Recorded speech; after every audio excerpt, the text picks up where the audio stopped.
Kota Anging Mamiri berperan sebagai pusat perdagangan, jasa maupun industri di wilayah timur Indonesia.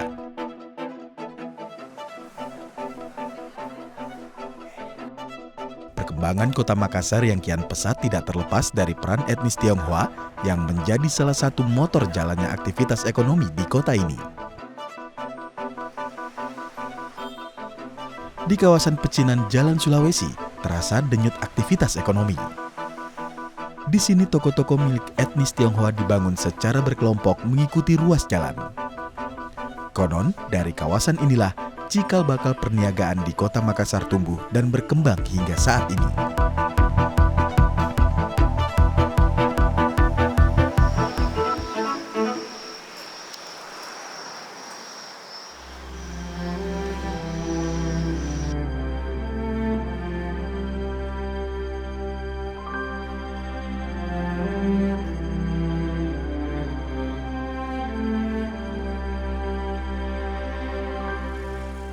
Sejarah kedatangan orang Tionghoa di Indonesia, khususnya Makassar, itu pasti tidak akan jauh dari kawasan pelabuhan, kawasan laut ya. Mereka mendarat pasti dengan kapal. Pada waktu dengan kapal laut, pasti akan sandar di pelabuhan atau pesisir pantai. Jadi pecinan yang kita lihat itu yang umumnya kita lihat di Jalan Nusantara, itu dulu tadinya kawasan pelabuhan. Terus dirubuhkan, satu beres, satu deretan, ini bisa kita lihat ini saya ceritakan, namanya dulu Pasar Serat. Jadi satu sisi kiri dari kumpulan bangunan itu di tahun-tahun 80-an oleh pemerintah diambil, dibebaskan jadi kawasan pelabuhan seperti yang ada. Jadi kalau kita lihat sejarahnya yang sebelah sini tidak ada, tapi sebelah kanan masih ada. Sisa bangunan tua tidak seberapa lagi, tapi masih bisa lah kalau kita lihat satu dua masih ada tersisa. Tidak semua berdagang, mungkin yang ada berdagang, tetapi pada intinya itu mencari kehidupan baru. Karena kan dikata negara pemerintahan belum satu republik gitu, umumnya datang dengan masa sulit waktu itu. Bisa jadi dokter, bisa. Yang tidak bisa, susah barangkali waktu jadi pegawai negeri, susah. Mungkin kalau ada pada waktu itu, ya namanya sedikit terbatas. Sekarang saja minta maaf kalau katakan mau jadi dokter ahli, mungkin sedikit terbatas untuk itu. Tetapi tidak berarti tidak ada. Karena juga tentara ada Tionghoa, polisi juga ada Tionghoa. Orang-orang hukum juga ada, tetapi tidak gampang atau semudah mereka memasuki bidang pendidikan seperti itu. Ekonomi saja, ekonomi jadi dagang-dagang kecil-kecilan, dagang sembako dan lainnya. Pada akhirnya anaknya bisa disekolahkan sekolah tinggi, ya jadilah dia dokter misalnya, atau jadi sarjana hukum, jadi pengacara. Ada banyak teman-teman pengacara yang tadinya papanya orang tuanya itu pedagang, seperti hanya yang kita bisa lihat sepanjang Jalan Sulawesi, dagang obat Cina, dagang kelontong.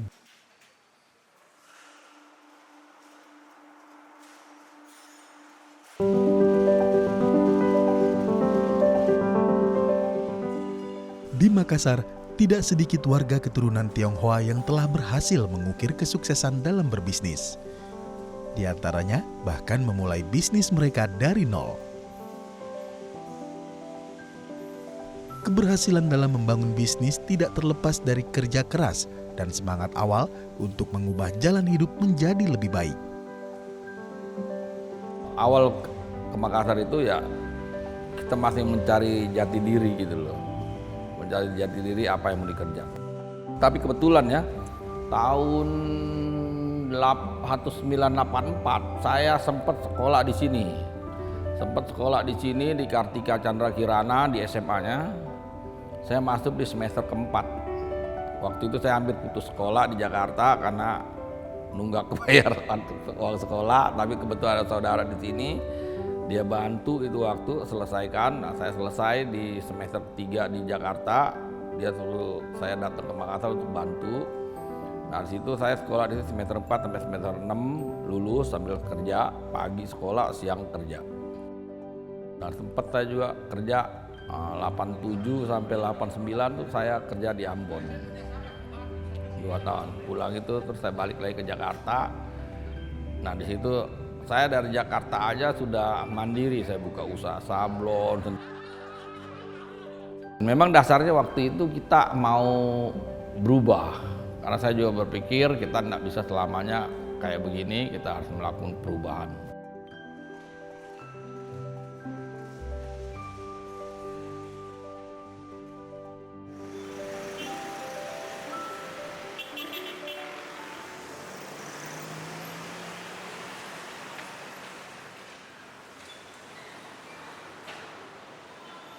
Inilah toko saya. Awal memulainya bisnis kami di Makassar 30 tahun yang lalu. Awalnya barang sangat minim dan berjalan selama 4 tahun baru kita ekspansi ke peralatan-peralatan yang fast moving. Sekarang kita kembangkan selama bekerja dengan konvensional 20 tahun, kita melanjutkan ke bisnis yang modern, lebih modern.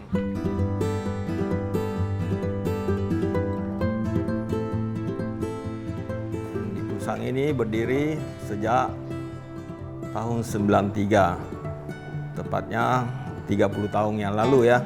Saya sebagai direktur juga owner dari perusahaan ini.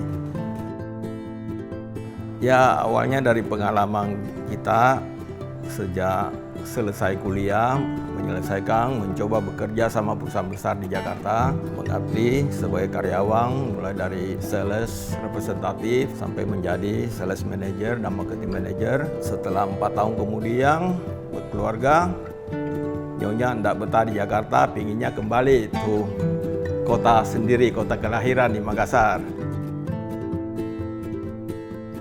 Pada saat itu kan kita kondisi ekonomi masih sangat dangkal ya di bawah ya. Sementara kan anak masih kecil, bayi semua, ya kita harus bekerja keras.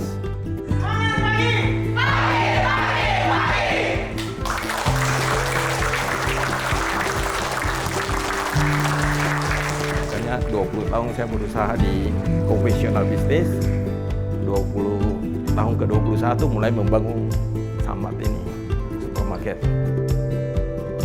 Karyawan, kita karyawan sendiri awalnya buka kan, nyonya jaga toko, saya jadi salesman, pergi jual ke bengkel-bengkel, industri-industri sampai ke proyek kan.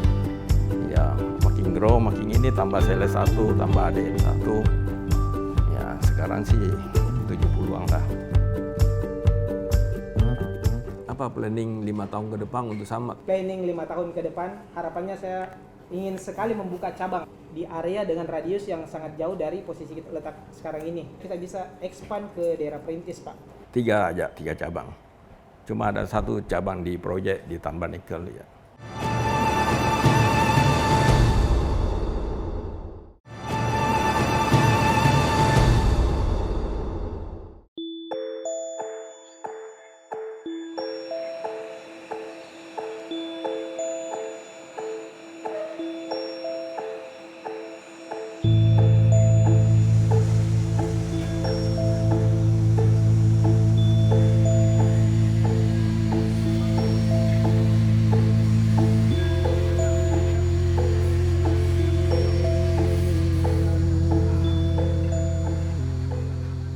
Ya kita berrelasi, percaya sama Tuhan salah satu, dan bekerja keras. Saya itu walaupun seperti saat ini, sampai detik saat ini, kalau kamu cari saya jam 8 pagi ada di sini. Walaupun seperti sekarang ini jam 8 pagi saya ada di kantor. Jam 8 pagi ada di kantor, pulang bisa sampai setengah 6, orang-orang sebagian tuh besar pulang, baru saya pulang. Pekerja keras dan percaya sama Tuhan, bahwa kalau kita bekerja keras, kita sungguh-sungguh, tentu kita ada hasilnya.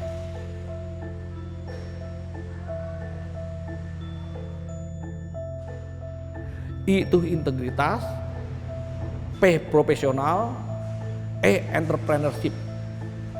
Itu 3 harus kita jalankan. 3 hal ini tidak bisa berjalan cuma 2 saja, tidak bisa. Harus 3, barulah kau bisa tumbuh menjadi seorang pengusaha sukses. Harus 3.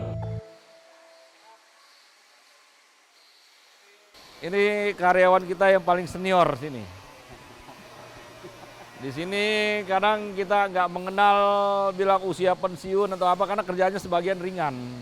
Nggak mengenal usia pensiun, kan kesian kalau seusia dia usia pensiun tapi masih produktif dipensiunkan. Karena kan dia kerja-kerja, yang penting dia masih semangat dan bisa kerja. Betul Pak Tak, gitu ya? Pak Tak, semangat ya? Semangat. Begitu Pak.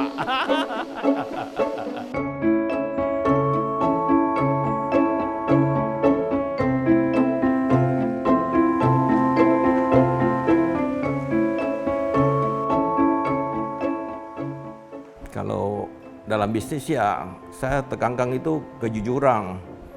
Kejujuran nomor satu. Kita tidak bisa, kita jual barang ke proyek-proyek harus, kalau kontraknya kualitas satu ya harus full kualitas satu.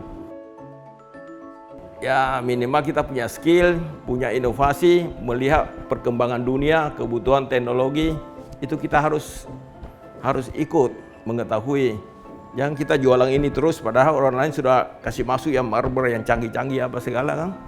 Jadi kita harus inovasi. Ya kalau saya sih sekarang saya udah berpikir bahwa aset terbesar itu dalam berbisnis itu karyawan. Asetnya ya. Karyawan yang baik itu luar biasa.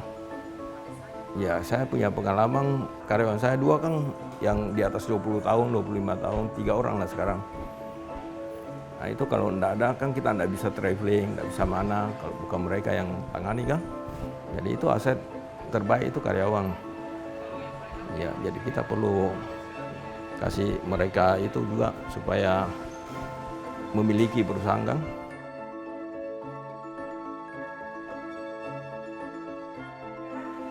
Etos kerja pengusaha Tionghoa yang sukses biasanya menurun pada anaknya. Anak-anak mereka sudah dikenalkan pada dunia bisnis sejak usia dini, mulai dari sekedar mengunjungi perusahaan sampai diberikan kepercayaan memegang sebuah bisnis saat mereka masih belia. Jadi waktu anak saya semester kelima, dia sudah terlibat di sini. Terlibat. Jadi kalau dia liburan atau apa dia pulang ke sini, dia langsung terlibat di kantor. Dia melihat apa-apa yang harus dia benahin. Nah, sehingga begitu dia lulus, dia masuk ke sini, dia sudah tidak kaget. Gitu loh. Dia udah ngerti permasalahan-permasalahan yang ada di sini gitu loh. Nah, dia bantu sistem saya yang dulu konvensional, orang-orang dulu konvensional kerja itu mulai pelan-pelan dibenahi sama dia. Sama calon kepala deponya kita Pak. Jadi saya memang berusaha untuk membuat usaha saya yang besar kelak akan diturunkan ke anak. Karena satu saat kita akan pensiun. Jangan sampai kita pensiun lantas tidak ada penerus.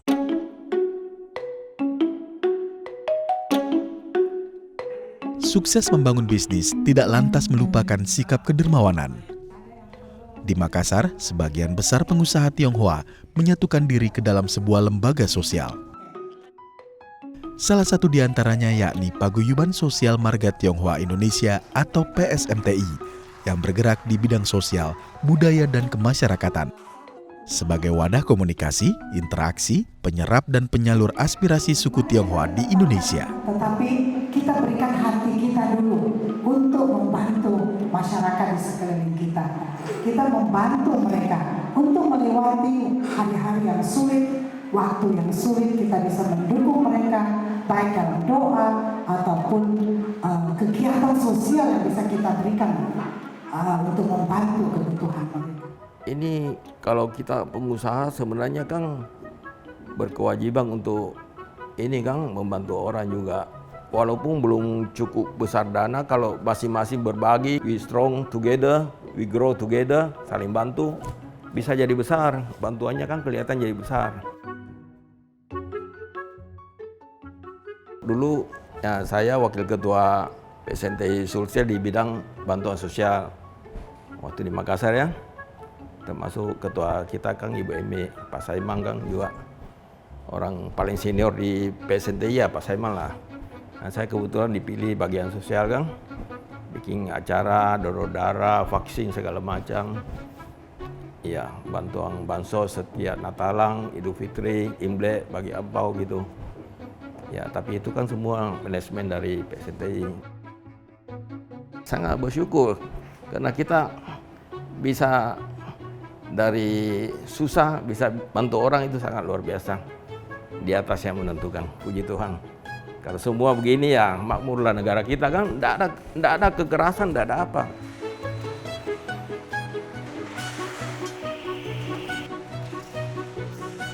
Tujuan berbisnis itu awalnya kita memang harus sukses. Harus sukses dan kita bisa berhasil, baru dari keberhasilan itu kita bisa melakukan semua-muanya. Termasuk saya juga ada bergerak di bidang sosial. Saya harus berhasil supaya saya bisa menolong orang juga lebih banyak.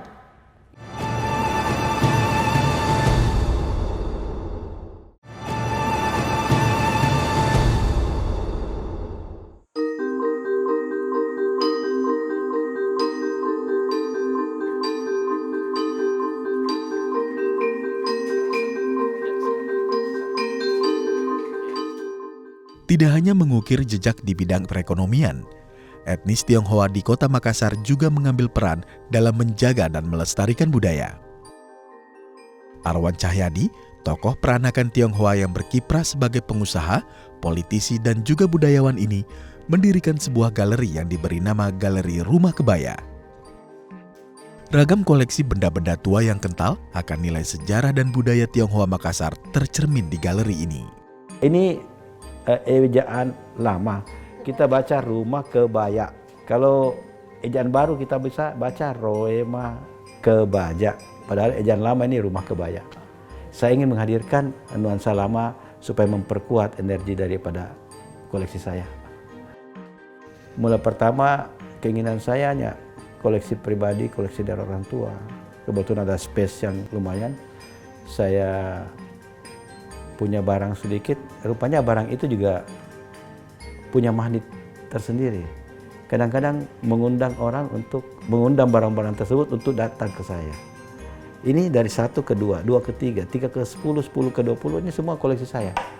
Tapi ya syukur saya padanya bisa menikmati koleksi saya yang umurannya lebih dari 100 tahun. Menariknya, di Galeri Rumah Kebaya juga tersimpan manuskrip berusia ratusan tahun yang dibuat oleh etnis Tionghoa dalam aksara tradisional Makassar. Naskah kuno ini mengungkapkan sejarah peradaban Tionghoa di Sulawesi Selatan. Ya, ini saya mau tunjukkan peti penyimpanan daripada koleksi saya. Koleksi saya ini koleksi dari nenek saya, yang rupanya kakak tertua saya menurun ke saya ini. Ini kalau, oke.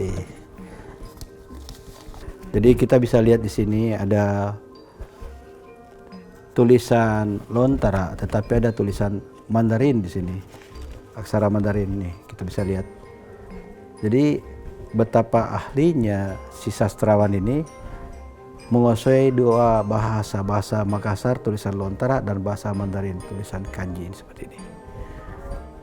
Inilah kekayaan daripada seorang Lim Keng Yong yang sempat menulis buku sampai berjilid-jilid.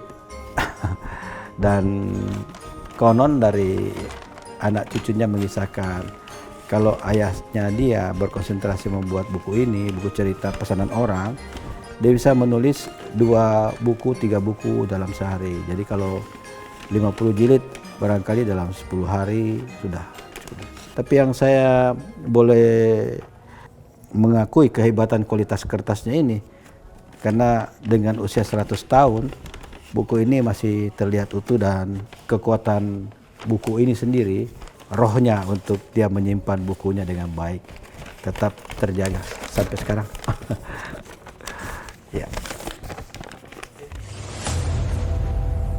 Sudah terlihat kekasihmu. Tidak ada yang berubah, Elina. Kau tetap mutiara di pulau ini.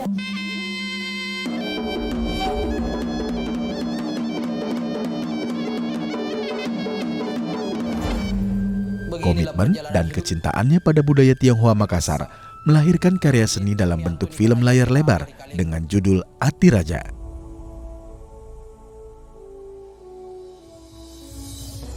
Film ini menceritakan kisah perjalanan hidup Ho Eng Ji, salah seorang seniman Tionghoa yang menciptakan lagu-lagu daerah Makassar. Dikemas dengan mengisahkan tentang pembauran nasionalisme, toleransi, budaya dan bahasa daerah, film Atiraja sukses menjadi salah satu film terbaik versi Lembaga Sensor Film Indonesia tahun 2021. Kalau dia mau menikahi perempuan itu, nikahi saja. Tapi tidak di Jadi Atiraja ini mengisahkan seorang anak remaja yang kerjanya biasa-biasa saja, kuli-kuli, angkat-angkat barang di pelabuhan, dan saya katakan sempat membuat lagu, dan bahkan di RRI pada zamannya dia sempat memimpin sampai 5-6 orkes. Makan dan minum dari tumbuhan dan mata air yang terpancar dari bumi Makassar.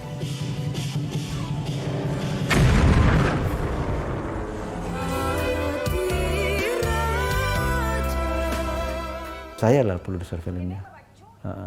Saya mengundang kawan saya sutradara yang menulis kisah ceritanya dengan hasil kumpulan dari anak-anak dari HONG mengisahkan kembali ceritanya itu. Itu sebab dengan hasil pertemuan dengan para budayawan sampai ketemu dengan anak cucu daripada HONG yang kita sepakati mengabadikan dalam sebuah film budaya. Dan disitulah kita lihat pembauran sebenar-benarnya. Tanpa harus, kamu ini harus berbaur ya. Tidak. Pembauran sebenarnya secara alamiah gitu. Supaya mereka tahu, kawan-kawan lain, baik dari etnis Tionghoa maupun non-etnis Tionghoa, mengenal, saling mengenali, dan saling menyayangi dalam persaudaraan. Teman mungkin Tionghoa 100%. Mungkin Makassar atau Bugis 100%, tapi kita dua ini, leluhur kita dua, itu membuat kita kaya, kaya dengan budaya.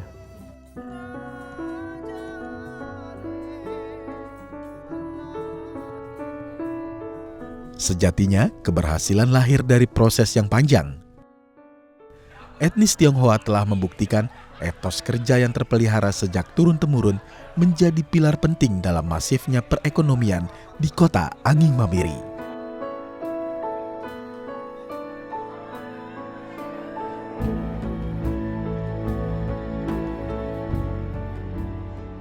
Tionghoa itu takdir dari Tuhan. Cuma yang saya ingat bahwa saya lahir di Indonesia, besar di Indonesia, sekolah di Indonesia, cari makan di Indonesia. Saya mau mati pun di Indonesia. Itulah saya. Jiwa nasionalisme harus kita jaga.